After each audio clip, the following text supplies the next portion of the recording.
पिछले हफ्ता भी हम यूहन्ना 7 अध्याय को पढ़े थे. കഴിഞ്ഞ ആഴ്ചയും നാം യോഹന്നാന്റെ സുവിശേഷം 7-ാം അധ്യായം വായിക്കുകയുണ്ടായി.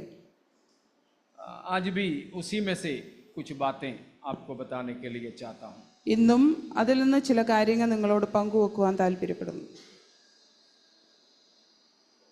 वैसे मसीही क्षेत्रों में काफ़ी मशहूर एक अध्याय है यूहन्ना 7. ക്രിസ്തീയ മണ്ഡലത്തിൽ ഏറ്റവും പ്രസിദ്ധമായ ഒരു പുസ്തകമാണ് യോഹന്നാന്റെ സുവിശേഷം. 7वां अध्याय काफ़ी मशहूर एक अध्याय है. 7-ാം അധ്യായം പ്രസിദ്ധമായ ഒരു അധ്യായമാണ്. उसका कारण पिछले हफ्ता हमने देखा हुआ 7 की 37 से लेकर की वचन ही है. കഴിഞ്ഞ ആഴ്ച 7:37 മുതലുള്ള വാക്യങ്ങൾ നാം വായിക്കുകയുണ്ടായി. അതിൻ്റെ കാരണം ഈ യോഹന്നാന്റെ സുവിശേഷം 7-ാം അധ്യായം ഏറ്റവും പ്രസിദ്ധമായുള്ളത് എന്ന് പറയുവാൻ കാരണം. कुछ लोगों ने सब याद किया ना? ठीक है. उसमें से हम देख रहे थे the reverse of living water. അതിൽ നിന്ന് നാം ചിന്തിക്കുകയുണ്ടായി ജീവന്റെ ജലം. प्रभु यीशु मसीह ने अपने भीड़ को बताया जीवन जल की नदियों के बारे में. യേശു തന്നോട് ചേർന്നതായ ജനക്കൂട്ടത്തോട് പറയുകയുണ്ടായി, പുരുഷാരത്തോട് പറഞ്ഞു, ജീവജലത്തിന്റെ നദികൾ. कहां से? എവിടെ നിന്നാണ്? कहां से अंश? जीवन जल की नदी कहां? रोहन? हृदय में से. किसी किसी इंग्लिश वर्जन्स में लिखा है आउट ऑफ द बेली, ना, हार्ट लिखा है. ठीक है. किसी किसी वर्जन में लिखा है बेली, पेट में से. ഹൃദയത്തിൽ നിന്ന് ആനന്ദത്തിന്റെ നദികൾ ഒഴുകും, ജീവന്റെ ജലത്തിന്റെ നദികൾ ഒഴുകുന്നു എന്ന് കാണുന്നു. ചില ഇംഗ്ലീഷ് വേർഷനിൽ വയറിൽ നിന്ന് അത് ഒഴുകുന്നു എന്നാണ്. उसका कारण वगैरह है, हम बाद में, आज शायद नहीं हो पाएगा, लेकिन आगे कभी हम देखेंगे उसके. അതിന്റെ കാരണം പിന്നീട് ഒരിക്കൽ ചിന്തിക്കാം നമുക്ക്. तो प्रभु यीशु मसीह अपने ऊपर विश्वास करने वालों के हृदय से या उनके अंदर से जीवन जल की नदियां बहने की बारे में वादा किया है. യേശു ക്രിസ്തു തന്നിൽ വിശ്വസിക്കുന്ന ജനത്തിന്റെ ഹൃദയത്തിൽ നിന്ന് ജീവജലത്തിന്റെ നദികൾ ഒഴുകും എന്നുള്ള വാഗ്ദത്തം തന്നു. उस जीवन जल का नदियों का मतलब है यीशु मसीह पर विश्वास करने वालों को मिलने वाला पवित्र आत्मा. ജീവജലത്തിന്റെ നദികൾ എന്ന് പറയുന്നതിന്റെ അർത്ഥം യേശുവിൽ വിശ്വസിക്കുന്നവർക്ക് ലഭിക്കുന്ന പരിശുദ്ധാത്മാവ്. पिछले हफ्ता मैंने आपको ये बताया था कि परमेश्वर ने हमें दिया सबसे बड़ा दान परमेश्वर स्वयं है. കഴിഞ്ഞ ആഴ്ച നാം ചിന്തിക്കുകയുണ്ടായി, ദൈവം നമുക്ക് നൽകി തന്ന ഏറ്റവും വലിയ ദാനം തന്നെ തന്നെയാണ്. और परमेश्वर हमें देने वाला सबसे बड़ा प्रतिफल भी भविष्यकालीन तौर पर भी परमेश्वर आप है. ഭാവിയിൽ നമുക്ക് നൽകുവാനിരിക്കുന്ന ഏറ്റവും വലിയ ദാനം എന്നുള്ളതും ദൈവം തന്നെ. समझ में आ रहा ना?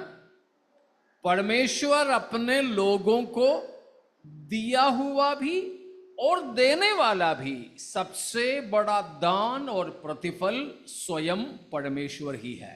ദൈവം തൻ്റെ ജനത്തിന് നൽകുവാനിരിക്കുന്ന ദാനവും നൽകിയ ദാനവും സ്വയമായി ദൈവം തന്നെയാണ്. प्रभु यीशु मसीह को सारे संसार के लिए दे दिया. യേശു ക്രിസ്തുവിനെ ലോകത്തിനു വേണ്ടി ദൈവം കൊടുത്തു. पवित्र आत्मा को कलीसिया के लिए दे दिया. സഭയ്ക്കായി പരിശുദ്ധാത്മാവിനെ ദൈവം നൽകി. और हमने यूहन्ना 14 का 23 में पिछले हफ्ता भी देखे कि त्रिएक परमेश्वर अपने भक्तों के साथ रहता है. കഴിഞ്ഞ ആഴ്ച നാം ചിന്തിക്കുകയുണ്ടായി, ത്രിയേക ദൈവം തൻ്റെ ഭക്തന്മാരോടൊത്ത് വസിക്കുന്നു. और हम अनंतता में पहुंचे तो भी परमेश्वर हमको देने वाला सबसे बड़ा दान खुद को है. നാം നിത്യതയിലെത്തുമ്പോൾ ദൈവം നമുക്ക് നൽകുന്ന ഏറ്റവും വലിയ ദാനം തന്നെ തന്നെയാണ്. प्रकाशित वाक्य 21 का 3 पद से हम उस बात को पढ़ते हैं. വെളിപ്പാട് 21-ന്റെ 3 മുതലുള്ള വാക്യങ്ങളിൽ നാം അത് കാണുന്നുണ്ട്. देखो परमेश्वर अपने लोगों के साथ और उनके बीच में उनका परमेश्वर होकर रहता है. ഇതാ മനുഷ്യനോടുകൂടെ ദൈവത്തിന്റെ കൂടാരം, ദൈവം അവരുടെ ദൈവമായി അവരുടെ ഇടയിൽ വസിക്കുന്നു. तो चाहे इतिहास में या वर्तमान में या भविष्य में परमेश्वर का सबसे बड़ा दान परमेश्वर स्वयं ही है हमारे लिए. ഇതിഹാസത്തിലാണെങ്കിലും ഇപ്പോഴാണെങ്കിലും മുമ്പോട്ടാണെങ്കിലും ഉണ്ടാകുവാനിരിക്കുന്ന ഏറ്റവും വലിയ ദാനം എന്നുള്ളത് ദൈവം തന്നെയാണ്. हम उसी से संतुष्ट भी हों. നാം അതിൽ മാത്രം സന്തോഷിക്കുന്നവരുമാകുക. समझ में आ रहा ना? आज भी मैंने शायद आपको बताया बात है कि स्वर्ग में हे परमेश्वर तेरे सिवा हमें कौन है. ഇന്ന് ഞാൻ നിങ്ങളോട് പറയുകയുണ്ടായി, സ്വർഗത്തിലും നിന്നെ അല്ലാതെ ഞങ്ങൾ ആരെ ആഗ്രഹിക്കും? कि स्वर्ग में परमेश्वर के बिना हमारा कोई नहीं है. സ്വർഗത്തിൽ നമുക്ക് വേണ്ടി ദൈവമല്ലാതെ വേറെ ആരും ഇല്ല. भजन संहिता 73 का 25 है സങ്കീർത്തനം 73:25 कि हे परमेश्वर स्वर्ग में, आयरन पढ़ लो,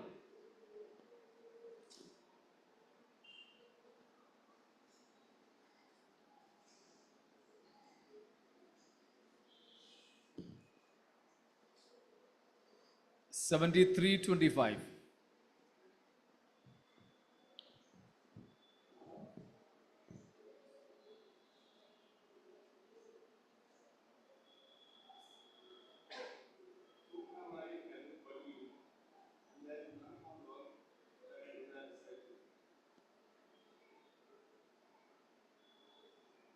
स्वर्ग में तेरे बिना, तेरे सिवा कोई नहीं है मुझे. സ്വർഗത്തിൽ എനിക്ക് ആരുള്ളൂ? फिर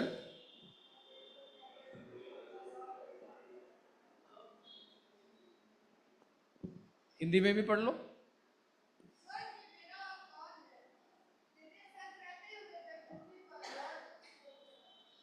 സ്വർഗത്തിൽ എനിക്ക് ആരുള്ളൂ? ഭൂമിയിലും നിന്നെ അല്ലാതെ ഞാൻ ഒന്നും ആഗ്രഹിക്കുന്നില്ല.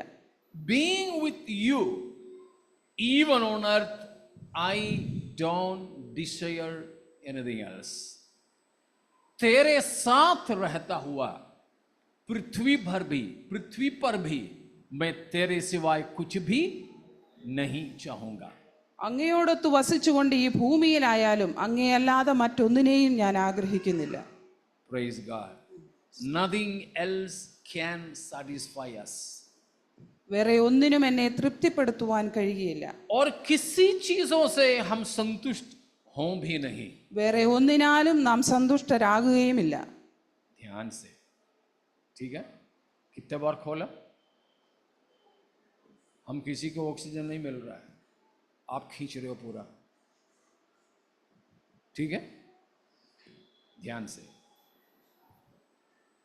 तकलीफ हो रहा तो इधर आ जाओ, मेरे साथ खड़े रहो. आओगे? हाँ, तो फिर ध्यान से, ठीक है? तो परमेश्वर के साथ यदि हम रहें तो पृथ्वी पर भी हम और कुछ नहीं चाहेंगे. ദൈവത്തോടൊത്താണ് നാം വസിക്കുന്നതെങ്കിൽ ഈ ഭൂമിയിലും നമുക്ക് വേറെ ഒന്നിന്റെയും ആവശ്യമില്ല. अगर हम और किसी चीज की क्रेविंग में रहते हो और किसी चीजों की बड़े बड़े तमन्ना में रहते हो तो उसका मतलब हम परमेश्वर के साथ नहीं है. നാം മറ്റെന്തിനെയെങ്കിലും വളരെ തീവ്രമായി ആഗ്രഹിക്കുന്നുവെങ്കിൽ നാം ദൈവത്തോടൊപ്പം അല്ല എന്നുള്ളതാണ് അതിന്റെ തെളിവ്. हम उड़ा पुत्र है कि उसकी भाई है? നാം മുടിയനായ പുത്രനാണോ അവന്റെ സഹോദരനാണോ? कौन है? उड़ा पुत्र है कि उसकी भैया है? कौन है? रूफस उड़ा पुत्र है, प्रोडिगल है. क्यों रोहन? उड़ा पुत्र है. योहन जी पता मतलब नहीं, बताता हूं. क्यों सुरजीत ब्रदर? उड़ा पुत्र है. मेरे ख्याल से हम उड़ा पुत्र से बढ़कर उसकी भैया है. എൻ്റെ ചിന്തയിൽ മുടിയനായ പുത്രനേക്കാൾ അവൻ്റെ ജ്യേഷ്ഠനാണ് നമ്മൾ. शायद प्रभु में आने से पहले उड़ा पुत्र थे, കർത്താവിലേക്ക് വരുന്നതിന് മുമ്പ് നാം മുടിയൻ പുത്രനെ പോലെ ആയിരുന്നു. लेकिन उसके बाद അതിനുശേഷം അത് അവൻ്റെ ജ്യേഷ്ഠനെ പോലെ നാം ആയി. कारण क्या है? കാരണം എന്താണ്? उसका भैया ने क्या चाहा? അവൻ്റെ ജ്യേഷ്ഠൻ എന്താണ് ആഗ്രഹിച്ചത്? उड़ा पुत्र तो वापस आ गया മുടിയനായ പുത്രൻ തിരികെ മടങ്ങി വന്നു ഭവനത്തിലേക്ക്. और उसको बाप के अलावा, बाप के घर के अलावा कुछ नहीं चाहिए था, അവന് പിതാവിന്റെ ഭവനമല്ലാതെ മറ്റൊന്നും വേണ്ടായിരുന്നു. क्योंकि बाकी सब कुछ चाहता हुआ गया, मगर उसकी सुनसानियत को पहचान कर वो वापस आ गया. മറ്റെല്ലാം ആഗ്രഹിച്ചവൻ വീട്ടിൽ നിന്ന് പോയി എങ്കിലും അവന്റെ ഏകാന്തതയെ മനസ്സിലാക്കി അവൻ സ്വഭവനത്തിലേക്ക് മടങ്ങി വന്നു. और उसने यही कहा कि बस तेरे दास के समान ही मुझे जो है मान ले. അവൻ ഇപ്രകാരമാണ് പറഞ്ഞത്, നിന്റെ ദാസന്മാരിൽ ഒരുത്തനെ പോലെ എന്നെ കരുതണമേ. बाप का घर ही काफी है, പിതാവിന്റെ ഭവനം മാത്രം അവന് മതിയായിരുന്നു. वो चाहता हुआ वो तो आ गया वापस, അവൻ അത് ആഗ്രഹിച്ചുകൊണ്ട് മടങ്ങി വന്നു. लेकिन उसका भैया, उसका भाई, എന്നാൽ അവന്റെ ജ്യേഷ്ഠൻ എന്താണ് ചെയ്തത്? इन सारे सालों में वो बाप के साथ ही तो रहता था, ഇത്രയും വർഷങ്ങളായി പിതാവിനോടൊപ്പമാണ് താമസിച്ചത്. लेकिन मन से वो अपने पापा के साथ था. എന്നാൽ ഹൃദയത്തിൽ നിന്ന് അവൻ പിതാവിനോടൊപ്പമായിരുന്നോ? क्यों सिमरन? नहीं था. ഒരിക്കലുമല്ലായിരുന്നു. उसको एक मौका मिला तो उसने बाप से क्या कहा? അവനൊരു അവസരം കിട്ടിയപ്പോൾ പിതാവിനോട് എന്താണ് അവൻ സംസാരിച്ചത്?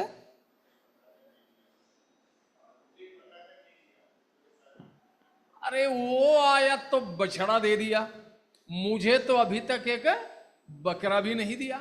അനിയൻ വന്നപ്പോൾ അവന് വേണ്ടി വലിയ കാളയെ അറുത്തു, എന്നാൽ ഞാൻ ഇത്രയും നാൾ നിന്നോടൊപ്പം താമസിച്ചിട്ട് ഒരു ചെറിയ കുഞ്ഞാടിനെ പോലും എനിക്ക് വേണ്ടി അറുത്തു തന്നില്ല എന്ന്. वो तो गया अपने दोस्तों यारों के साथ पूरा मजा करके आया, लेकिन मुझे तो अपने दोस्तों के साथ में एक दिन के पिकनिक के लिए भी तो नहीं भेजा.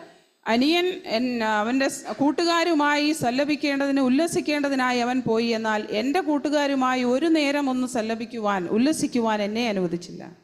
देखा, बाप की संगति को तोड़कर गया बेटा को अपने बाप की संगति की अहमियत मालूम हो गया. പിതാവിനോടുള്ള കൂട്ടായ്മയെ വിട്ടുകളഞ്ഞിട്ട് പോയ മകന് തൻ്റെ പിതാവിനോടുള്ള കൂട്ടായ്മയുടെ മഹത്വം മനസ്സിലായി മടങ്ങി വന്നു. इसलिए वो वापस आकर पापा के साथ है. അതുകൊണ്ട് അവൻ മടങ്ങി വന്ന് തൻ്റെ പിതാവിനോടൊപ്പമായി. लेकिन इतने सालों में बाप के साथ रहा हुआ बेटे को अपनी बाप की उपस्थिति की महिमा और गरिमा समझ में नहीं आया. എന്നാൽ ഇത്രയും വർഷമായി പിതാവിനോടൊപ്പം താമസിച്ച മൂത്ത പുത്രന് തൻ്റെ പിതാവിൻ്റെ സാന്നിധ്യത്തിൻ്റെ മഹത്വം മനസ്സിലായില്ല. उसकी शिकायत क्या है? അവൻ്റെ പരാതി എന്താണ്? मुझे आपकी उपस्थिति से बढ़कर था दोस्तों के साथ की संगति. പിതാവിനോടൊപ്പമുള്ള കൂട്ടായ്മയേക്കാൾ എനിക്ക് വലുത് എൻ്റെ കൂട്ടുകാരുമായുള്ള കൂട്ടായ്മയാണ്. इसलिए मैंने पूछा, रोहन, इसलिए मैंने पूछा कि हम उड़ा पुत्र है या उसके भाई है. അതുകൊണ്ടാണ് ഞാൻ ചോദിച്ചത്, നാം മുടിയൻ പുത്രനാണോ അതോ അവൻ്റെ ജ്യേഷ്ഠനാണോ?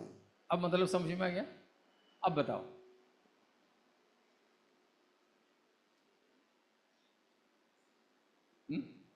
बहुत. कौन सा रोहन? एरन? इनमें से कौन है? अभी प्रभु में आने के बाद की बात पूछ रहा हूं, उससे पहले वाले तो छोड़ दो. आपकी बपतिस्मा के बाद की बात पूछ रहा हूं, उससे पहले का छोड़ो.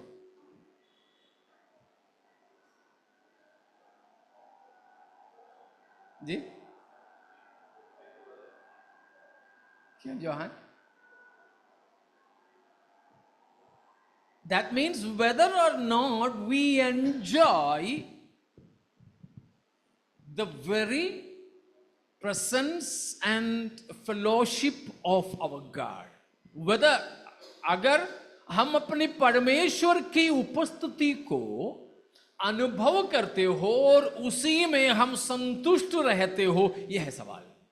നാം നമ്മുടെ ദൈവവുമായുള്ള കൂട്ടായ്മയും അവൻ്റെ സാന്നിധ്യത്തിലും നാം സന്തോഷിക്കുന്നുണ്ടോ, അതിൽ നാം തൃപ്തരാണോ എന്നുള്ളതാണ് ചോദ്യം. या उस उपस्थिति में रहते हुए भी हम और कुछ कुछ कुछ चाहते हो? അതോ നാം ആ സാന്നിധ്യത്തിൽ വസിച്ചുകൊണ്ട് തന്നെ മറ്റു പലതും ആഗ്രഹിക്കുന്നവരാണോ? मुझे अगर वहां जाने को मिलता, എനിക്ക് അവിടെ പോകുവാനായി അവസരം കിട്ടിയാൽ, पिछले साल के पिछले बार थे हम लोग नेपाल गए थे, तब के एक बात मैंने आपको बताया था। കഴിഞ്ഞതിൻ്റെ അങ്ങേ വർഷം ഞങ്ങൾ നേപ്പാളിൽ പോയ ഒരു കാര്യം ഞാൻ നിങ്ങളോട് പറയുകയുണ്ടായി. ट्रेन की एसी कोच में सेकंड एसी में रिजर्वेशन किए हुए 2 लड़के मई जून के धूप में संडास के पास दरवाजा खोल के फुटबोर्ड पर बैठकर सफर कर रहे थे। മെയ് ജൂണിലെ അതിഭീകരമായ ചൂടിൽ സെക്കൻഡ് എ സിയിൽ ടിക്കറ്റ് ചെയ്ത 2 യൗവനക്കാർ ട്രെയിനിന്റെ ടോയ്ലറ്റിന്റെ വാതിക്കൽ പോയി ചൂടിത്ത് ഇരിക്കുന്ന ഒരവസ്ഥ. वहीं बैठे थे, पैर बाहर करके दरवाजे पे दोनों जने से बैठे। അവരുടെ കാൽ വെളിയിലിട്ടുകൊണ്ട് അവർ അവിടെ ഇരിക്കുകയാണ്. मैं तो वॉशरूम जाकर के वहीं था, उस समय कोई रेलवे ऑफिसर उधर से आया, बोले ये बुद्धू लोग, तुम लोगों ने सेकंड एसी में रिजर्वेशन करके ये धूप में क्या बैठा दोपहर के समय में, जा अंदर। ഞാൻ വാഷ്റൂമിൽ പോയിട്ട് വരുന്ന സമയത്താണ് റെയിൽവേയിലെ ഒരു ഉദ്യോഗസ്ഥൻ അവരോട് പറയുകയുണ്ടായി, നിങ്ങൾ ഈ സെക്കൻഡ് എ സിയിൽ ടിക്കറ്റ് എടുത്തിട്ട് ഇവിടെ വന്നിരിക്കുന്ന ഇത്രയും വിവരദോഷികളാണോ, അകത്ത് കയറി പോകാൻ. शर्मिंदे होकर अंदर जाना पड़ा उनको। അവർ നാണം കെട്ട് അകത്തേക്ക് പോയി. मैंने उस समय इन लोगों को भी आकर के बोला, ऐसे डांटा उन लोगों को। ഞാൻ ആ സമയത്ത് ഇവരോട് വന്ന് പറയുകയും ചെയ്തു. समझ में आ रहा है ना? गर्मी के समय में थोड़ा छांव लोग चाहते हैं, लेकिन ये रिजर्वेशन भी करके बाहर जाके बैठे। ചൂടിന്റെ സമയത്ത് മനുഷ്യൻ തണൽ ആഗ്രഹിക്കും, എന്നാൽ സെക്കൻഡ് എ സിയിൽ ടിക്കറ്റ് എടുത്തിട്ട് ഇവർ പോയി ചൂടത്തിരിക്കുന്നു.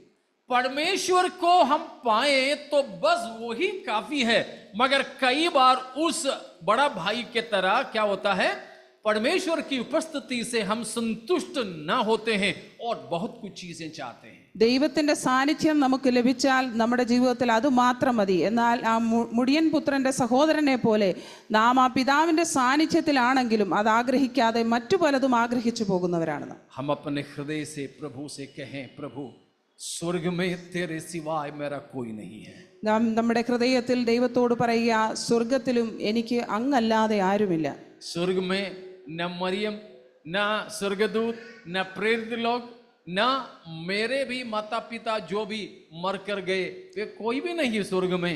मुझे स्वर्ग में आपके अलावा कोई नहीं है. സ്വർഗത്തിൽ മറിയമായാലും യോസഫായാലും മറ്റ് അപ്പോസ്തലന്മാരായാലും നമ്മുടെ പ്രിയപ്പെട്ടവരായാലും എനിക്ക് ആരെയും വേണ്ട, എനിക്ക് എൻ്റെ കർത്താവിനെ മാത്രം മതി എന്നുള്ള ഒരു ആഗ്രഹം. अगर उस प्रभु की उपस्थिति में इस संसार में रहते समय भी रहें, हम और कुछ नहीं चाहेंगे सिवाय हमारे प्रभु के. ദൈവ സാന്നിധ്യത്തിൽ നാം ഈ ഭൂമിയിലായിരിക്കുമ്പോൾ അത് മാത്രം നാം ആഗ്രഹിക്കുന്നവരാകുക, മറ്റൊന്നും നാം ആഗ്രഹിക്കരുത്. तो उस अनुभव में प्रभु हमें आगे बढ़ाए. ആ അനുഭവത്തിൽ നമ്മെ ദൈവം മുമ്പോട്ട് നയിക്കട്ടെ. जल्दी इस वचन से कुछ बात आपके सामने रखूं. ഈ വചനത്തിൽ നിന്ന് ചില കാര്യങ്ങൾ പെട്ടെന്ന് നിങ്ങളോട് പറഞ്ഞിട്ടിരിക്കാൻ ആഗ്രഹിക്കുന്നു. हमने पिछले हफ्ता देखे कि प्रभु यीशु मसीह पर्व के आखिरी दिन खड़ा होकर लोगों को ऐलान करके बता रहा था, सभी भूखे प्यासे मेरे पास आकर मुझसे पिए. ഉത്സവത്തിന്റെ മഹാദിനമായ ഒടുക്കത്തെ നാളിൽ യേശു ക്രിസ്തു എഴുന്നേറ്റ് നിന്നുകൊണ്ട് പറയുന്നു, ദാഹിക്കുന്നവരും വിശക്കുന്നവരുമായുള്ളവരെ നിങ്ങൾ എൻ്റെ അടുക്കിലേക്ക് വരുവീൻ. या सारे प्यासे लोग मेरे पास आए, मुझसे पिए. എല്ലാ ദാഹിക്കുന്നവരും എൻ്റെ അടുക്കൽ വരിക, എന്നിൽ നിന്ന് കുടിക്കുക. कौन सा पर्व था वो? ഏത് ഉത്സവമായിരുന്നു? विजन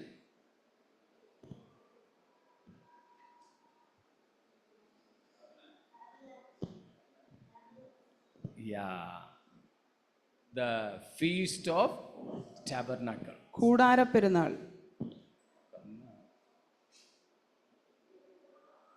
हम जानते हैं इस्राएलियों के लिए 3 उत्सव की समयों में होकर 7 वार्षिक उत्सव मनाना था. നമുക്കറിയാം, ഇസ്രായേൽ മക്കൾക്ക് 3 ഉത്സവ കാലങ്ങളിലായി 7 ഉത്സവങ്ങൾ അവർക്ക് ആചരിക്കേണ്ടതായിട്ടുണ്ടായിരുന്നു. रेफरेंस मैं दिया हूं निर्गमन 23 का 14 से 17 तक. പുറപ്പാട് പുസ്തകം 23-ാം അധ്യായം 14 to 17. 14 മുതൽ 17 വരെ. लेवी व्यवस्था 23 अध्याय पूरा. ലേവ്യ പുസ്തകം 23-ാം അധ്യായം മുഴുവൻ. उसमें वो 7 पर्वों का नाम दिया है. 23 का 5, 6, 10, 16, 24, 27 और 34 में. 23-ാം അധ്യായം 5, 6, 10, 16, 24, 27, 34 തുടങ്ങിയ വാക്യങ്ങളിൽ ആ 7 ഉത്സവങ്ങളുടെ പേര് കൊടുത്തിട്ടുണ്ട്. उन उत्सवों का नाम मालूम है अंशु को? ആ ഉത്സവങ്ങളുടെ പേര് पता है? रूफस को? पूरा नहीं पता तो अगले हफ्ता सीख करके बता देना, ठीक है? सभी बच्चे लोग. वो है, पहला है फसह का पर्व. ഒന്നാമത്തേത് പെസഹ പെരുന്നാൾ. और दूसरा है उसी के साथ में अखमीरी रोटी का पर्व. പുളിപ്പില്ലാത്ത അപ്പത്തിന്റെ പെരുന്നാൾ. और तीसरा है पहला फल का, फर्स्ट फ्रूट्स का. ആദ്യ ഫല പെരുന്നാൾ. फिर पेंटिकॉस्ट. പെന്തിക്കോസ്ത് പെരുന്നാൾ. उसके बाद तुरहियों का, കാഹളനാദ പെരുന്നാൾ. और उसके बाद है दैट ऑफ ग्रेट अटॉर्नमेंट, प्रायश्चित का वो दिन. പ്രായശ്ചിത്തത്തിന്റെ ദിനത്തിന്റെ പെരുന്നാൾ. महापाप परिहार पेरुनाल. वो था यहूदियों का एनुअल फास्टिंग डे. അതായിരുന്നു യഹൂദന്മാരുടെ വാർഷിക ഉപവാസ ദിവസം. और उसके बाद आता है टैबरनाकल्स. അതിനുശേഷം വരുന്നതാണ് സമാഗമന കൂടാര പെരുന്നാൾ. कि तंबुओं का पर्व. കൂടാര പെരുന്നാൾ. या इस प्रकार 7 पर्व थे. അങ്ങനെ 7 ഉത്സവങ്ങളായിരുന്നു ഉണ്ടായിരുന്നത്. यूहन्ना 7 की दूसरा पद में हम पढ़ते हैं कि प्रभु यीशु मसीह जिस पर्व में यह संदेश दिया था वो तंबुओं का पर्व था. യോഹന്നാൻ 7:2 നാം കാണുന്നു യേശു ക്രിസ്തു ഉത്സവത്തിന്റെ കാര്യം പറഞ്ഞത് കൂടാര പെരുന്നാളിനെ പറ്റിയായിരുന്നു. पहले वो 7 दिन का होता था, लेकिन यीशु मसीह के समय में वो 8 दिन का किया गया था. ആദ്യം അത് 7 ദിവസത്തെ ആയിരുന്നു. യേശുവിന്റെ സമയമായപ്പോഴേക്കും അത് 8 ദിവസത്തെയായി. सितंबर अक्टूबर के महीने में ये पर्व माना जाता था. സെപ്റ്റംബർ ഒക്ടോബർ മാസങ്ങളിലായിരുന്നു ഈ ഉത്സവങ്ങൾ ആചരിച്ചുകൊണ്ടിരുന്നത്. हम पढ़ते हैं कि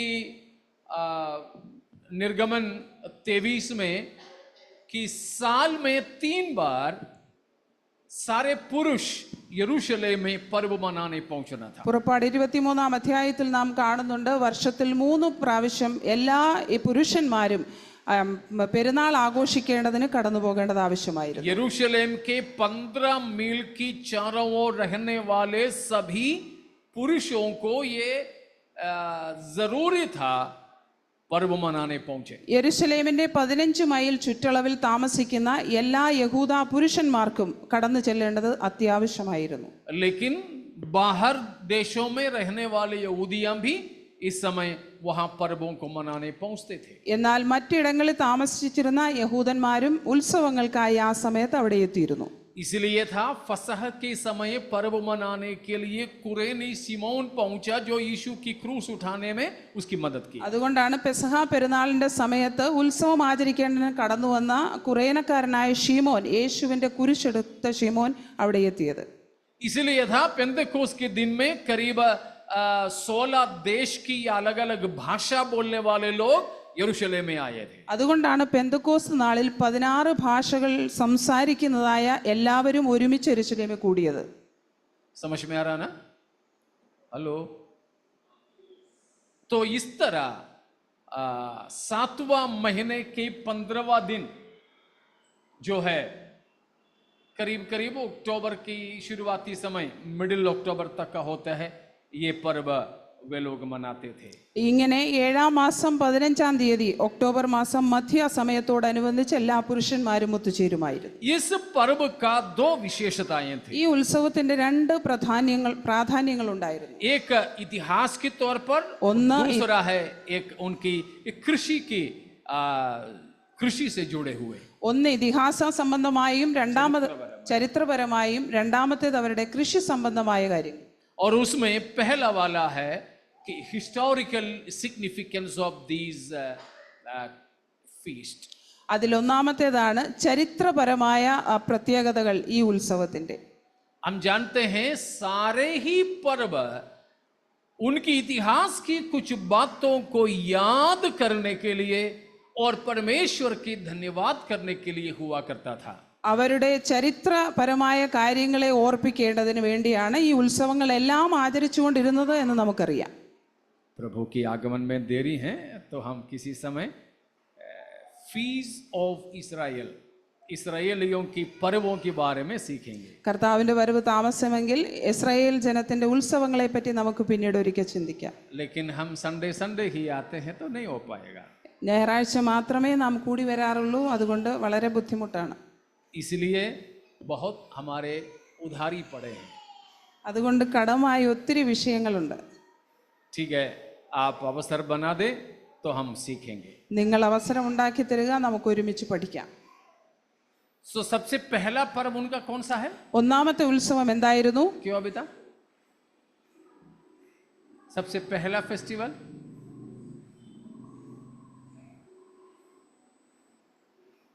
कौन सा कृपा? पैसओवर, द फीस्ट ऑफ पैसओवर. പെസഹ പെരുന്നാൾ. वहां से होकर ये टैबरनाकल तक, ये जो तंबुओं का पर्व तक चलते थे. അവിടെ മുതൽ കൂടാര പെരുന്നാൾ വരെയുള്ള ഉത്സവങ്ങൾ അവരുടേത് അവർ ആഘോഷിക്കുമായിരുന്നു. इस्राएलियों को तब 7 पर्व ही थे, लेकिन अब 7 से भी ज्यादा है. അന്ന് ഇസ്രായേൽ ജനത്തിന് 7 ഉത്സവങ്ങളായിരുന്നു ഉണ്ടായിരുന്നത്, എന്നാൽ ഇന്ന് 7 കൂടുതലുണ്ട്. ठीक है, तो ये जो तंबुओं का पर्व परमेश्वर ने इस्राएलियों के लिए इसीलिए दिया था कि वो उनकी इतिहास को याद करें. കൂടാര പെരുന്നാൾ ഇസ്രായേൽ മക്കൾക്ക് ദൈവം നൽകി കൊടുത്തത് അവരുടെ ചരിത്രത്തെ പറ്റി അവർ ഓർമ്മിക്കുവാനായി മാത്രമാണ്. किसलिए था? To remind their younger generation. Okay, spelling गलत है. Younger generation, to remind them of divine provision during the time of their fathers. अपने पुरखों के समय की बातें जवान बच्चों को याद दिलाना. അവരുടെ പൂർവ്വ പിതാക്കന്മാരുടെ സമയത്ത് നടന്ന കാര്യങ്ങളെ യുവജനങ്ങളെ പറഞ്ഞു മനസ്സിലാക്കേണ്ടതിന് വേണ്ടിയിട്ടാണ് ഈ ഉത്സവങ്ങൾ അവർ ആചരിച്ചു കൊണ്ടിരുന്നത്. बच्चों, आप लोगों के माता पिताओं को परमेश्वर ने कैसे चलाया, ये बात आप लोगों को याद रखना है. കുഞ്ഞുങ്ങളെ, നിങ്ങളുടെ മാതാപിതാക്കളെ ദൈവം എങ്ങനെയാണ് നടത്തിയത് എന്നുള്ളത് നിങ്ങൾ ഓർമ്മിച്ചിരിക്കേണ്ടത് ഏറ്റവും അത്യാവശ്യമാണ്. कल एक पापा ने मुझे बताया कि जो हमको नहीं मिला वो हम अपने बच्चों को देंगे. ഇന്നലെ ഒരു പിതാവ് എന്നോട് സംസാരിക്കുകയുണ്ടായി, ഞങ്ങൾക്ക് ലഭിക്കാത്തതായ കാര്യങ്ങൾ ഞങ്ങൾ ഞങ്ങളുടെ കുഞ്ഞുങ്ങൾക്ക് നൽകും എന്ന്. कई बार हम लोग यही सोचते हैं कि हमको ऐसा दिक्कत हुआ था, हमारे बच्चों को ये दिक्कत ना हो. പലപ്പോഴും നാമും ചിന്തിക്കാറുണ്ട്, നമുക്ക് ഇങ്ങനെയുള്ള ബുദ്ധിമുട്ടുകൾ ഉണ്ടായി, എന്നാൽ നമ്മുടെ കുഞ്ഞുങ്ങൾക്ക് അങ്ങനെ ഉണ്ടാകരുതെന്ന്.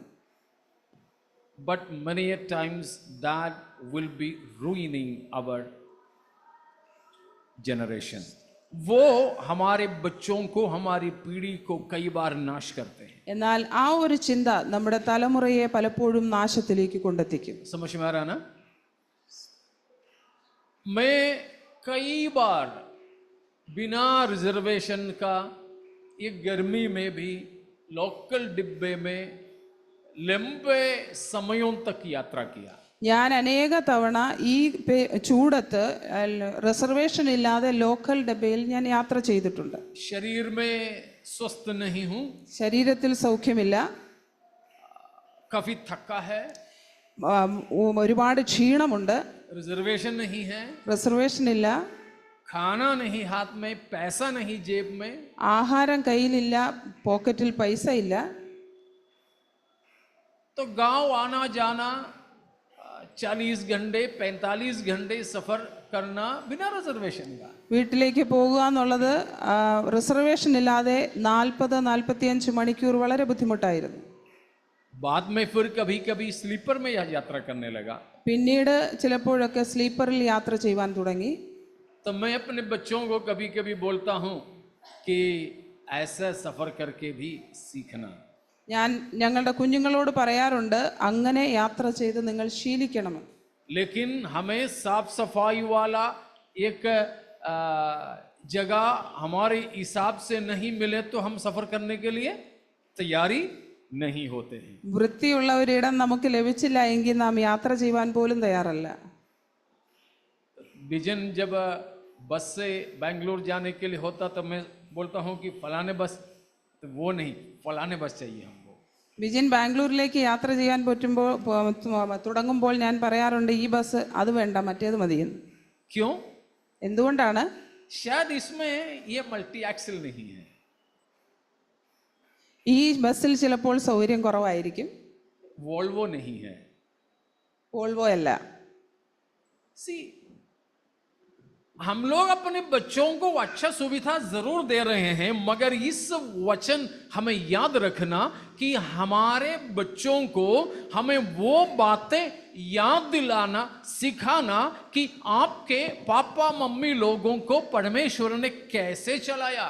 നാം നമ്മുടെ കുഞ്ഞുങ്ങൾക്ക് സൗകര്യങ്ങൾ നന്നായി ഒരുക്കി കൊടുക്കുവാൻ നാം ശ്രമിക്കുമ്പോഴും നമ്മൾ വന്ന വഴികളെ നമ്മുടെ കുഞ്ഞുങ്ങൾക്ക് പറഞ്ഞു കൊടുത്ത് അവരെ ആ പാതയിൽ നയിക്കുകയും വേണം. बच्चे चिकन ही चिकन मांगते रहे, आलू खिलाओ उनको। കുഞ്ഞുങ്ങൾ കോഴിയെ ആവശ്യപ്പെട്ടാൽ അവർക്ക് ഉരുളക്കിഴങ്ങ് കൊടുക്കുക. पनीर मांगे तो गवार फली खिलाओ ना। പനീർ ചോദിച്ചാൽ അമരയ്ക്ക കൊടുക്കുക. देते हैं? നൽകാറുണ്ടോ?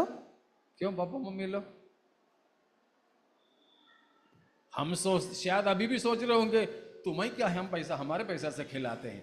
सही है, मगर वचन क्या कहता है? हम जिस रास्ते से आए, जिस रास्ते से प्रभु ने हमें चलाया, वो हमारी बच्चों को याद दिलाना जरूरी है। നാം എന്ത് ചിന്തിച്ചാലും ഒന്ന് മാത്രം ചെയ്യുക, നാം വന്ന വഴികളെ നമ്മുടെ കുഞ്ഞുങ്ങളെ പഠിപ്പിച്ച് ആ രീതിയിൽ വളർത്തിക്കൊണ്ടുവരിക. हम सिखाएं उनको, അവരെ പഠിപ്പിക്കുക. इस्राएलियों के लिए परमेश्वर ने जो पर्व दिया था वो इसी मकसद से दिया। ഇസ്രായേൽ മക്കൾക്ക് ഉത്സവങ്ങൾ നൽകിയിരുന്നതിന്റെ ഉദ്ദേശം ഇത് തന്നെയായിരുന്നു. अभी हम तो ठंडा और मिनरल वाटर, बोटल्ड वाटर ही पीते हैं। നാം ഇപ്പോൾ തണുത്തതും ബോട്ടിൽ നിറച്ചു വന്നതായ വെള്ളം മാത്രമേ കുടിക്കുകയുള്ളൂ. मैं इस सफर में भी बच्चों को बोला, हम लोग तो ट्रेन रुकने से पहले बोतल लेके कूदते थे किसी पाइप से पानी भरने के लिए। കുഞ്ഞുങ്ങളോട് പറയാറുണ്ട്, ഞങ്ങൾ യാത്ര ചെയ്യുമ്പോൾ ട്രെയിൻ നിർത്തുന്നതിന് മുമ്പേ ഇറങ്ങി എവിടെ നിന്നെങ്കിലും വെള്ളം നിറയ്ക്കുവാനായി ശ്രമിക്കാറുണ്ടായിരുന്നു. थोड़ा सादा पानी भी मिलते तो अच्छा था, सादा भी नहीं मिलता, उबला उबला सूरज की धूप से उबला पानी मिलती थी हमें। സാധാരണമായ ഒരു നോർമൽ വെള്ളം എങ്കിലും ലഭിച്ചാൽ മതി എന്നുള്ള ആഗ്രഹത്തോടെ ഇറങ്ങുമെങ്കിലും സൂര്യന്റെ ആ ഒരു വെയിലത്ത് നന്നായി തിളച്ച വെള്ളം മാത്രമേ ലഭിക്കുകയുള്ളായിരുന്നു. कभी कभी वो भी नहीं मिलता तो टॉयलेट में भरते ना, वो बीच वाला पाइप से वो पानी भरकर हम इस्तेमाल करते थे। ചിലപ്പോഴൊക്കെ ആ വെള്ളം പോലും കിട്ടുകയില്ലായിരുന്നു. ആ സമയത്ത് ടോയ്ലറ്റിൽ നിറയ്ക്കുന്നതായ വെള്ളം നിറച്ച് കുടിക്കാറുണ്ടായിരുന്നു. परमेश्वर चाहता है कि परमेश्वर ने हम पुरखों को कैसे चलाया। ദൈവം ആഗ്രഹിക്കുന്നത് നമ്മുടെ പൂർവ്വ പിതാക്കന്മാരെ ദൈവം എങ്ങനെയാണ് നടത്തിയതെന്ന് അറിയുക. शायद हम में से कुछ लोगों को, पिता लोगों को भी, माता लोगों को भी ऐसा तंगी नहीं हुआ होगा. നമ്മളിലെ ചിലരുടെ മാതാപിതാക്കൾക്ക് അങ്ങനെയുള്ള ബുദ്ധിമുട്ടുകൾ ഉണ്ടായി എന്ന് വരികയില്ല. अगर ऐसा है तो आप अपने बच्चों को लेकर के ऐसे स्थानों में जाइए कि आपके बच्चों की तरह, हमारी पीढ़ियों की तरह की बच्चे जिस तंगी से, तकलीफ से, സക്കേത്തി से गुजरते हैं, आप उन्हें सिखा दें. അങ്ങനെയെങ്കിൽ നിങ്ങളുടെ തലമുറകളെ നിങ്ങൾ കൊണ്ടുപോയി കാണിക്കുക. നാം താമസിക്കുന്ന ഈ ഒരു കാലയളവിൽ ബുദ്ധിമുട്ടിലും പ്രയാസത്തിലും പല രീതിയിലും കൂടെ വളർന്നു വരുന്ന കുഞ്ഞുങ്ങളെ, അവരുടെ അനുഭവങ്ങളെ കാണിക്കുക. അവരെ बिजली भी बिना रहने वाले बच्चों को दिखाइए. വൈദ്യുതി പോലും ഇല്ലാതെ താമസിക്കുന്ന കുഞ്ഞുങ്ങളെ കാണിക്കുക. बिना वॉशरूम की जगहों पर रहने वाले बच्चों को, ശുചീകരണശാല പോലും ഇല്ലാതെ താമസിക്കുന്ന കുഞ്ഞുങ്ങൾ, पेट भर के खाना नहीं मिलता, വയറ് നിറച്ച് ആഹാരം ലഭിക്കാത്ത കുഞ്ഞുങ്ങൾ, अच्छी जगह सोने के लिए नहीं, നല്ല സ്ഥലത്ത് ഉറങ്ങുവാൻ കിട്ടുകയില്ല, प्रेम करने के लिए भी लोग नहीं, സ്നേഹിക്കുവാനായി ആരുമില്ല. ऐसे जगहों पर भी हम अपने बच्चों को लेके जाइए, किसी दिन उनके साथ में रुकिए, रहिए और अपने बच्चों को भी दिखाओ, देखो ये स्थिति है, मगर परमेश्वर ने आपको कैसे रखा है. അങ്ങനെയുള്ള സ്ഥലങ്ങളിൽ നമ്മുടെ കുഞ്ഞുങ്ങളെ കൊണ്ടുപോയി കുറഞ്ഞത് ഒരു ദിവസമെങ്കിലും അവരോടൊപ്പം താമസിച്ച് അവർക്ക് പറഞ്ഞു കൊടുക്കുക, ഇങ്ങനെയുള്ള അവസ്ഥയിലൂടെയാണ് ഇവർക്ക് കടന്നു പോകുന്നത്, നമുക്ക് ഇത്രയും വലിയ സൗകര്യങ്ങൾ ദൈവം നൽകി തന്നു എന്നുള്ളത്. मैं अपने बच्चों को भी गांवों में ले जाने का यही मकसद है. ഞാൻ എൻ്റെ കുഞ്ഞുങ്ങളെയും ഗ്രാമങ്ങളിലേക്ക് കൊണ്ടുപോകുന്നതിൻ്റെ ഉദ്ദേശം ഇതാണ്. ये हफ्ता, पिछले हफ्ता भी जब हम लोग गुजरात से वापस आ रहे थे, मैंने विजिन से पूछा, व्हाट डिड यू लर्न? കഴിഞ്ഞ ആഴ്ചയും ഗുജറാത്തിൽ നിന്ന് മടങ്ങി വരുമ്പോൾ വിജിനോട് ചോദിക്കുകയുണ്ടായി, നീ എന്താണ് പഠിച്ചത്? तुम्हें किसी प्रकार ये यात्रा आशीषमय रहा? എന്തെങ്കിലും രീതിയിൽ ഈ ഒരു യാത്ര നിനക്ക് അനുഗ്രഹമായിരുന്നുവോ? उसी के लिए मैंने आप लोगों को बोला, हम कलीसिया मिलकर ऐसे भी किसी जगह पर जाएंगे जहां पर अंडर प्रिविलेज्ड, अनप्रिविलेज्ड बच्चे रहते हैं, हमारे बच्चों को दिखाएं. അതുകൊണ്ടാണ് ഞാൻ പറഞ്ഞത്, സഭ ഒന്നടങ്കമായി നമ്മുടെ കുഞ്ഞുങ്ങളെയും കൊണ്ട് യാതൊരു സൗകര്യങ്ങളും ഇല്ലാതെ ജീവിക്കുന്ന കുഞ്ഞുങ്ങളുടെ അടുത്തേക്ക് നമുക്ക് പോകാമെന്ന്. अनाथशालाओं में हम इसलिए जाना चाहेंगे, അനാഥശാലകളിൽ അതുകൊണ്ടാണ് നാം പോകുവാൻ ആഗ്രഹിക്കുന്നത്. मतलब परमेश्वर चाहता है कि तुम्हारे पीढ़ी को मालूम हो कि क्या तुम किस स्थिति से गुजरे, तुम्हारे बच्चे अभी क्या अनुभव कर रहे हैं. ദൈവം ആഗ്രഹിക്കുന്നത് നിങ്ങളുടെ പൂർവ്വ തലമുറ ഏത് വഴിയിലൂടെയാണ് വന്നത് എന്നുള്ളത് നിങ്ങൾ പഠിക്കുക. लेवीय व्यवस्था 23 का 40 से जरा पढ़िएगा. 40 ലേവ്യ പുസ്തകം 23-ന്റെ 40-ാം വാക്യം പഠിക്കുക. पढ़ लो.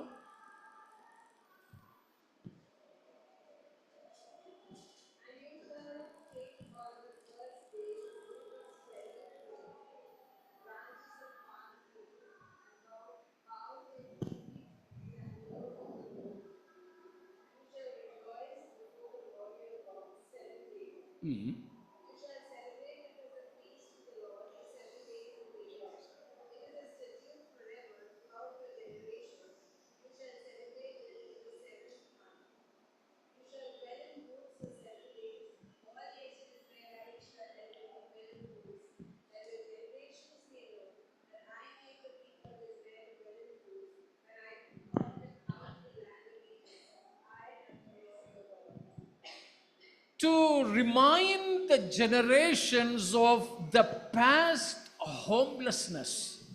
पुराने समय में हम पुरखों को बिना घर के रहने पड़े, ये तुम्हारे बच्चों को सिखाओ. ഞങ്ങളുടെ പൂർവ്വ പിതാക്കന്മാർക്ക് വീടില്ലാതെ കൂടാരങ്ങൾ അടിച്ച് താമസിക്കേണ്ടതായി വന്നു എന്നുള്ളത് യുവതലമുറയെ അറിയിക്കുവാനായി ആ ഉത്സവം ആചരിച്ചു. पेड़ों की डालियों से बनाना था तंबू. വൃക്ഷങ്ങളുടെ കൊമ്പുകൾ വെട്ടി ആണ് ഈ കൂടാരങ്ങൾ ഉണ്ടാക്കിയിരുന്നത്. दीवार, रूफ, सब कुछ पेड़ों की डालियां हैं. അതിന്റെ ഭിത്തിയും അതിന്റെ മേൽക്കൂരയും എല്ലാം വൃക്ഷങ്ങളുടെ തണ്ടുകൾ കൊണ്ടായിരുന്നു. धूप अंदर आने से वो नहीं रोक सकते थे.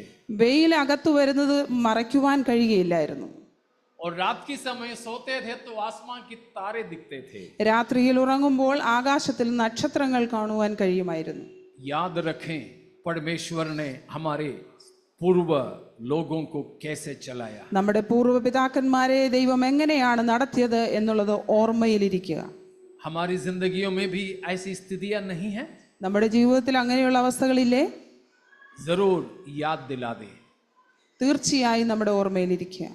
ताकि हमारी बच्चे अभी अनुभव कर रहे आशीषों में परमेश्वर का धन्यवाद करना सीखे. നമ്മുടെ കുഞ്ഞുങ്ങൾ ഇപ്പോൾ അനുഭവിക്കുന്ന അനുഗ്രഹങ്ങൾ ദൈവത്തിന് നന്ദിയുള്ളവരായിരിക്കാം. कोई वेस्ट ना करें. ഒന്നും നാം പാഴാക്കി കളയരുത്. खाना फेंके नहीं, ആഹാരം കളയരുത്, एक दाना भी नहीं. ഒരു നണി പോലും കളയരുത്. और घर की खाना खाने की आदत रखें. വീട്ടിലെ ഭക്ഷണം കഴിക്കുവാനായിട്ടുള്ള സ്വഭാവം നാം ഉണ്ടാക്കിയെടുക്കുക. दुकान की जैसा मिलावट नहीं होगा माँ बनाने में, पत्नी बनाने में, इसलिए दुकान से शायद टेस्ट थोड़ा सा कम होगा, मगर वही धन्यवाद के साथ खाना सीखें. ഹോട്ടലുകളിൽ ഉണ്ടാക്കുന്ന ആഹാരത്തെ പോലെ രുചി കാണത്തില്ല വീട്ടിൽ അമ്മ ഉണ്ടാക്കുന്ന ആഹാരത്തെ. എന്നാൽ അത് ശുദ്ധമായി ഉണ്ടാക്കുന്നതായിരിക്കും. രുചി കുറവാണെങ്കിലും അത് കഴിക്കുവാൻ ശീലിക്കുക. फेंकना नहीं. ഒന്നും കളയരുത്. वैसे कपड़ा, തുണി, जूता, चप्पल, जो कुछ भी है, सबके लिए जितना भी स्थिति में प्रभु रखा, प्रभु का धन्यवाद करें. എന്തിനു വേണ്ടിയാണെങ്കിലും ദൈവം നമ്മെ ആക്കിയിരിക്കുന്ന സ്ഥാനത്ത് ദൈവത്തിന് നന്ദിയുള്ളവരായിരിക്കുക. मेरे पास था एक कपड़ा बदलने के लिए ना होने की स्थिति. ഒരു തുണി മാറി ഉടുക്കുവാൻ കഴിയാത്തൊരവസ്ഥ എൻ്റെ അടുത്തുണ്ടായിരുന്നു. मेरी कपड़ा धोकर लोगों के सामने बिछा नहीं सकता था, ऐसी कपड़ा मेरे पास रहता था. എൻ്റെ തുണി കഴുകി മറ്റുള്ളവരുടെ മുമ്പിൽ വിരിച്ചിടുവാനായി കഴിയാത്ത വിധം കീറിയതായിരുന്നു. बिना साबुन के दिनों तक मुझे नहाना पड़ता था. സോപ്പ് ഉപയോഗിക്കാതെ നാളുകൾ കുളിക്കേണ്ടതായി വന്നിട്ടുണ്ട്. ये सब स्थितियां हम अपनी पीढ़ी को बता दें. ഈ നമ്മുടെ അവസ്ഥകളെല്ലാം നമ്മുടെ തലമുറകളെ നാം അറിയിക്കുക. अभी प्रभु ने हमें दी बहुतायताओं के लिए परमेश्वर का धन्यवाद നമുക്ക് करें. ദൈവം ധാരാളമായി നൽകിയിരിക്കുന്നതിനെ ഓർത്ത് ദൈവത്തിന് സ്തോത്രം ചെയ്യാം. अभी हमें पेट भर के खाने के लिए है ना, നമുക്കിപ്പോൾ വയറ് നിറച്ച് കഴിക്കുവാനില്ലേ? धन्यवाद करते हैं. ദൈവത്തിന് നന്ദി പറയാറുണ്ടോ? तब हम चूसी बन जाते हैं ना. നാം അപ്പോൾ ഓരോന്നും തിരഞ്ഞെടുക്കുന്നവരായിരിക്കും. घर की खाना कई बार हमें अच्छा नहीं लगता तो बस वहीं बैठे बैठे ऑर्डर कर देते हैं. വീട്ടിലെ ഭക്ഷണം നമുക്ക് ഇഷ്ടമല്ലാതെ വരുമ്പോൾ അവിടെ ഇരുന്നുകൊണ്ട് തന്നെ ആഹാരം ഓർഡർ ചെയ്യും. नहीं करना. ഒരിക്കലും ചെയ്യരുത്. बहुत जरूरत पड़ने पर बाहर से आप खा लीजिए, दिक्कत नहीं, लेकिन जब घर में खाने के लिए है तो नहीं. നമുക്ക് എന്തെങ്കിലും അത്യാവശ്യം വരുമ്പോൾ നമുക്കത് ചെയ്യാം, കുഴപ്പമില്ല. എന്നാൽ ഭവനത്തിൽ ആഹാരമുള്ളപ്പോൾ നാം ഒരിക്കലും അത് ചെയ്യരുത്. तो परमेश्वर ये पर्व इस्राएलियों को इसलिए मनाने दिया था कि पूर्व दिनों को याद करें. ദൈവം ഈ ഉത്സവം ഇസ്രായേൽ മക്കൾക്ക് കൊടുത്തത് അവരുടെ പൂർവ്വകാലത്തെ ഓർക്കുവാനായാണ്. हम धन्यवादित हो परमेश्वर का. നാം ദൈവത്തിന് നന്ദിയുള്ളവരായിരിക്കുക. हमारे हृदय धन्यवाद से भर जाएं. നമ്മുടെ ഹൃദയം നന്ദിയുണ്ട് നിറയട്ടെ. परमेश्वर आपने हमें कहां से कहां तक लाया. ദൈവമേ, എവിടെ നിന്ന് എവിടേക്കാണ് ദൈവം ഞങ്ങളെ കൊണ്ടുവന്നത്? हमने आज पढ़ा भजन संहिता, याद है ना? ഇന്ന് നാം വായിച്ച സങ്കീർത്തനം നമുക്ക് ഓർമ്മയുണ്ടല്ലോ. आखिरी में क्या पढ़े थे? അവസാന വാക്യം എന്താണ് വായിച്ചത്?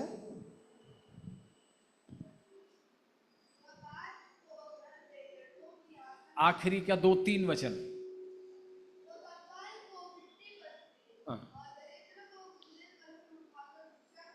क्या हमको नहीं किया? ये वचन हमारे लिए लागू नहीं?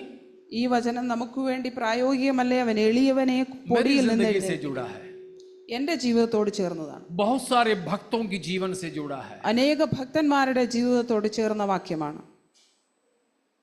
तो हम परमेश्वर का धन्यवाद निरंतर करते रहे. നാം ദൈവത്തിന് നിരന്തരമായി നന്ദിയുള്ളവരായിരിക്കുക. आगे जाने के लिए मेरे पास वक्त नहीं, तो मैं यहाँ समाप्त करूँ. മുമ്പോട്ട് പോകുവാൻ എൻ്റെ സമയമില്ല, ഞാനിവിടെ അവസാനിപ്പിക്കുവാൻ एक चीज और इसमें से मैं आपको बताना चाहूंगा. ഇതിൽ നിന്ന് ഒരു കാര്യം കൂടെ നിങ്ങളോട് പറയുവാൻ താല്പര്യപ്പെടുന്നു. ये 7वां अध्याय और 8वां अध्याय में कई बार उठाकर लिखा हुआ एक बात है. 7-ാം അധ്യായത്തിലും 8-ാം അധ്യായത്തിലും പല പ്രാവശ്യം എടുത്തു പറഞ്ഞിട്ടുള്ള ഒരു കാര്യം पिछले हफ्ता हम पढ़े भागों में भी है. കഴിഞ്ഞയാഴ്ച നാം വായിച്ച ഭാഗത്തും അതുണ്ട്. प्रभु यीशु मसीह को अपने भाई लोग भी नहीं चाहते थे. യേശു ക്രിസ്തുവിനെ തന്റെ സ്വന്തം സഹോദരങ്ങൾ പോലും ആഗ്രഹിച്ചിരുന്നില്ല. ये 7 अध्याय की शुरुआत में अपने भाई लोग यीशु मसीह की किल्ली उड़ाते हैं. ഈ 7-ാം അധ്യായത്തിന്റെ ആദ്യ ഭാഗങ്ങളിൽ തന്നെ യേശുവിന്റെ സഹോദരങ്ങൾ അവനെ കളിയാക്കുന്നതായിട്ടാണ് കാണുന്നത്. बोला कि जाओ ना, 10 लोगों के सामने तुम तमाशा दिखाओ, देखने दो.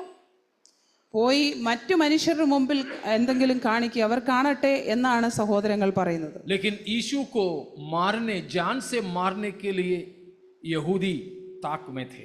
എന്നാൽ യേശുവിന്റെ ജീവനെ അപായപ്പെടുത്തുവാനായി യഹൂദന്മാർ വളരെ പ്രതീക്ഷയോടെ ആയിരുന്നു. लेकिन यीशु मसीह वहां यरूशलेम में जाकर पर्वों में बातें करने लगे तो भी यहूदी उन पर हाथ नहीं रखा. എന്നാൽ ഉത്സവത്തിനായി അവിടെ പോയിട്ട് തന്റെ സംസാരിച്ചുകൊണ്ടിരുന്നപ്പോൾ പോലും യഹൂദന്മാർ അവന്റെ മേൽ കൈവെക്കുവാനായി കഴിഞ്ഞില്ല.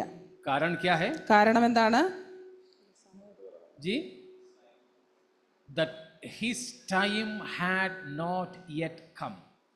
എന്റെ സമയം ഇതുവരെയും വന്നിട്ടില്ല എന്നുള്ളത്. प्रभु यीशु मसीह को मारने के लिए चाहा. 7 और 8 अध्याय देखिए, बार बार ये बात उठा करके लिखा है. लेकिन परमेश्वर ने यीशु मसीह के लिए रखा हुआ समय से पहले कोई उन पर हाथ नहीं रख सके. പല പ്രാവശ്യം യഹൂദന്മാർ യേശുവിന്റെ ജീവനെ അപായപ്പെടുത്തുവാനായി ശ്രമിച്ചു. എന്നാൽ ദൈവം അവനു വേണ്ടി നിശ്ചയിച്ചിരുന്ന ആ സമയം വരാതിരുന്നതുകൊണ്ട് അത് ചെയ്യുവാൻ അവർക്ക് കഴിഞ്ഞില്ല. प्यारो, हमारे पीछे भी चाहे कोई भी किसी भी प्रकार की फंदे लगा ले, लेकिन परमेश्वर ने हमारे लिए रखा समय से पहले दुष्ट हमारे जीवन में कुछ भी नहीं कर सकते हैं. ये बात को जान लीजिए. പ്രിയമുള്ളവരെ, നമ്മൾക്കെതിരായി ആരൊക്കെ വല വിരിച്ചിരുന്നാലും ദൈവം നമുക്ക് വേണ്ടി വെച്ചിരിക്കുന്ന സമയം അടുത്തില്ല എങ്കിൽ ആർക്കും നമ്മളുടെ നേരെ ഒന്നും ചെയ്യുവാൻ കഴിയില്ല. शत्रुओं की सामने मेज बिछाकर हमें सुरक्षा प्रदान करने वाला एक चरवाहा मुझे और आपको चलाते हैं. ശത്രുക്കളുടെ മുമ്പാകെ മേശയൊരുക്കി നമുക്ക് സുരക്ഷയെ നൽകുന്ന ഒരു നല്ല ഇടയൻ നമുക്ക് വേണ്ടിയുണ്ട്. रात भर में हमारी ताक में लोग रहें, लेकिन परमेश्वर हमें अपने पंखों की आड़ में सुरक्षा प्रदान करते हैं. നമ്മെ നോക്കി രാത്രി മുഴുവനും കാവലിരിക്കുന്ന എതിരാളികൾ ഉണ്ടെങ്കിലും ദൈവം തന്റെ ചിറകടിയിൽ നമ്മെ മറയ്ക്കും. लेकिन जब हमारा समय पूरा हो जाए, परमेश्वर हमें शायद शत्रु के हाथ में भी दे दे. എന്നാൽ നമ്മുടെ സമയം തികയുമ്പോൾ ദൈവം ഒരുപക്ഷെ നമ്മുടെ ശത്രുവിന്റെ കയ്യിൽ നമ്മെ ഏൽപ്പിക്കും. परमेश्वर का इच्छा, परमेश्वर की योजना पूरा होने के लिए तब भी हम प्रभु का धन्यवाद करें. ദൈവത്തിന്റെ ഇഷ്ടവും ദൈവത്തിന്റെ ഉദ്ദേശവും പൂർണ്ണമായി നിവർത്തീകരിക്കുവാൻ ദൈവസന്നിധിയിൽ സമർപ്പണത്തോടെ നമുക്ക് അന്നേരവുമായിരിക്കാം. तो परमेश्वर की समय में, परमेश्वर की योजना में हम सुरक्षित हैं. ദൈവത്തിന്റെ സമയത്തും ദൈവത്തിന്റെ ഉദ്ദേശത്തിനും വേണ്ടി നാം സുരക്ഷിതരായിരിക്കുക. परमेश्वर की थैली में हमारे जान को परमेश्वर बांधकर अपने पीठ पर रखा है, सुरक्षित. इसे छूना किसी दुश्मन की वश की बात नहीं है. ദൈവത്തിന്റെ സഞ്ചിയിൽ നമ്മുടെ ജീവനെ സുരക്ഷിതമായി അവന്റെ ഭാണ്ഡത്തിൽ സൂക്ഷിച്ചു വെച്ചിരിക്കുന്നതുകൊണ്ട് ഒരു ശത്രുവിനും സമയത്തിനു മുമ്പേ നമ്മളെ ഒന്നും ചെയ്യുവാൻ കഴിയുകയില്ല. उसी मसीह के परमेश्वर की थैली में हम सुरक्षित रहकर प्रभु की महिमा करते रहें. परमेश्वर इन वचनों के द्वारा हमें आशीष. ആ ക്രിസ്തുവിന്റെ ഭാണ്ഡത്തിൽ സുരക്ഷിതമായി ആ സമയം വരെ ആയിരിക്കുവാൻ ദൈവം നമ്മെയും സഹായിക്കട്ടെ. ഈ വചനങ്ങളാൽ ദൈവം നമ്മെ അനുഗ്രഹിക്കട്ടെ.